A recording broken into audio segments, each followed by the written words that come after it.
everyone, welcome back. This is week 3 of a 4-part series on mini coaching sessions on mindset and mental performance. This week's topic is about rebooting on Sundays, a Sunday ritual. And I want to talk to you a little bit about setbacks. So we all have them. They're normal. They're really, a growth mindset never fails. They only learn. And so setbacks are viewed as just, learning, on the job, on the fly learning. However, a lot of people kind of just approach rebooting and recalibrating from a setback as sort of like, oh, well, I'll do it when I need it. Actually, strategizing your recalibration, strategizing that reboot is very effective and successful to keeping on track for a goal that you're working on for a long term. You can automate it by incorporating it into a weekly ritual. So for myself, I do every Sunday. I have a Sunday ritual. My day on Sunday is actually really structured. Sunday is my day to prep, cook, reflect, work, plan the week, Sunday is so huge for my success that when people or friends ask me, they're like, hey, you got plans on Sunday? I always say yes, because I have plans with myself to set myself up for success for the week. So I highly recommend finding, if not Sunday, just one day where you have time to seriously reflect and plan ahead and strategize your success for the next week. But anyway, let's say it's Sunday, you got a Sunday ritual. Here is an activity that you can do that will help you kind of reboot, recalibrate, and plan out the week. So it's called Start, Stop, and Continue. So what you need to do, it takes about 15 minutes. Just look back over the week that you just completed and think about what you did well and document one thing that you did really well and want to continue doing for the next week. Look back and find a needs improvement, something you want to stop doing the next week that you think is really going to impact your results. And then look back over the week and see if you can find something you should start doing or you want to start doing in the coming week that will impact your results or will support your goals. And list these things out. Start, stop, and continue. When you have your list, also, I'm just going to give you a heads up, when we look back, there's a million things we could stop or a dozen things we should start. Pick one, don't overdo it. The less goals you pick, the more your focus is going to come to that and the more powerful your impact is going to be and your ability to achieve those goals. So just pick one for each category. You can always rotate them.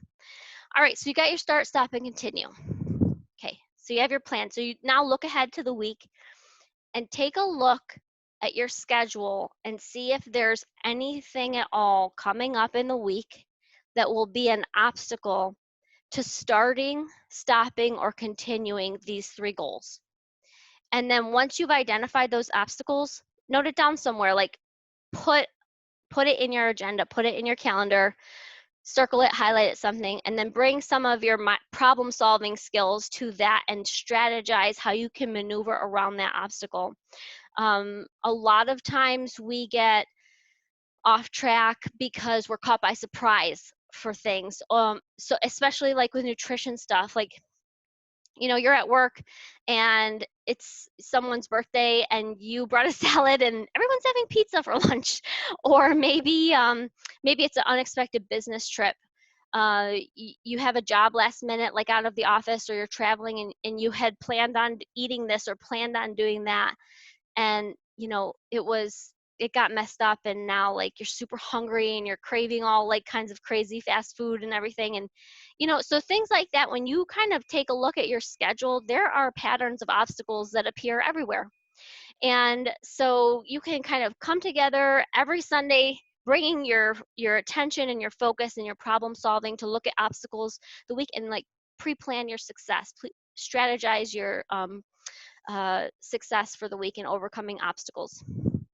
Okay, I have one final thing, which is a huge tip with this activity.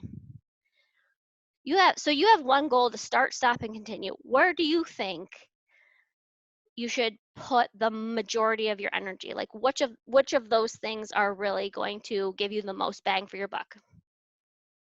My big tip is It is the stop behavior.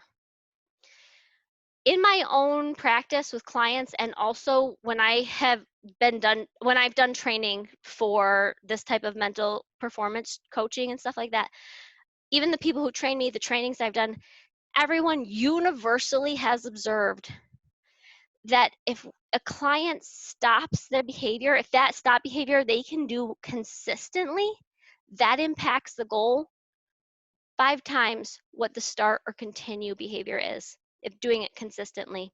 And I'm just going to give you an example so you can kind of see what I'm talking about. Okay, so let's say your start behavior is eating protein and your stop behavior is drinking soda.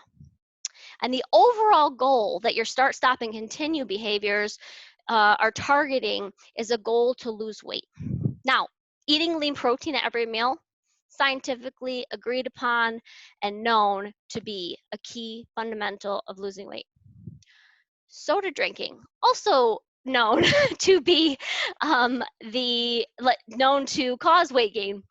And so you have this goal. So if you're drinking soda all week and consistently, like you want to stop it, but you're inconsistent and you're super consistent with protein every week, you'll see some results for sure. But if you're intermittently consistent and you're building consistency with the protein goal, but you do consistently drop the soda and you're able to do that for the week, you'll see even more goals. You'll see more results. So the results really are going to come from the consistency, the high consistency of executing the stop behavior. So when you've got your list done, you got your start, stop, and continue, and then you may put them in your habit tracker that we did from week 1. Really focus in on that stop behavior and get the consistency as high as you can get it, because this is where your results are really going to come from. Okay, so that's this week's lesson. Give it a try. Let me know how it goes. I'll see you guys next week for the final session.